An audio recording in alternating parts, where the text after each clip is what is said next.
Bonjour tout le monde, heureuse de vous retrouver dans une nouvelle vidéo. Mathilde vous parle, ça faisait longtemps. Aujourd'hui, je vais vous parler des NTG ou des NGT. Qu'est-ce que c'est encore cet acronyme? Un nouveau groupe de musique? Je vais vous en parler tout de suite.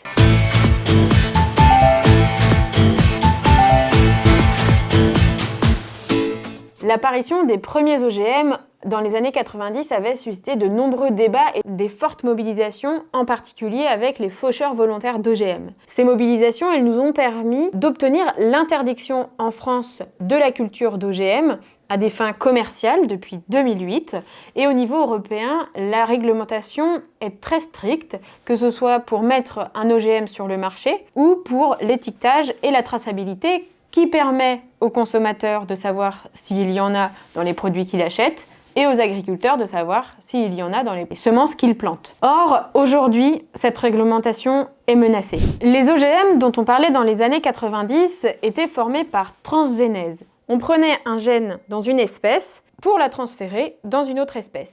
Mais depuis quelques années, les nouvelles techniques moléculaires se sont développées et aujourd'hui, on parle de cisgénèse. On prend un gène au sein de la même espèce et on l'utilise pour modifier son génome. Ou alors, on parle aussi de mutagénèse.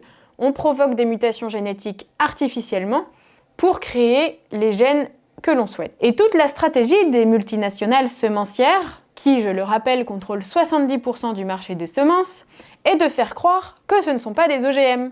Ils les appellent d'ailleurs les NTG, nouvelles techniques génomiques. Sous la pression de ces multinationales, la Commission européenne cherche aujourd'hui à modifier la réglementation européenne en considérant que ces NGT ne sont pas des OGM, alors qu'il s'agit bien d'organismes dont le génome a été modifié en laboratoire, bref, ce sont des OGM. Si cette réglementation est adoptée, les conséquences seront désastreuses. Il sera possible de cultiver ces OGM en France. Autrement dit, vous risquez d'en retrouver dans vos assiettes sans le savoir, et les agriculteurs risquent d'acheter des semences OGM sans le savoir non plus. C'est pourquoi, avec mon groupe parlementaire de la France Insoumise à l'Assemblée nationale et la délégation des parlementaires insoumis du Parlement européen, nous envoyons une lettre à Monsieur le Premier ministre et à Monsieur le ministre de l'Agriculture pour leur demander à ce que la France arrête de s'abstenir sur ces questions, comme elle a pu le faire sur le glyphosate, et que la France s'oppose fermement à cette nouvelle réglementation. 90% des Français sont pour qu'on ne touche pas à la réglementation sur les OGM, donc je vous invite à interpeller le Premier ministre pour qu'il s'oppose à la modification de la réglementation sur les OGM.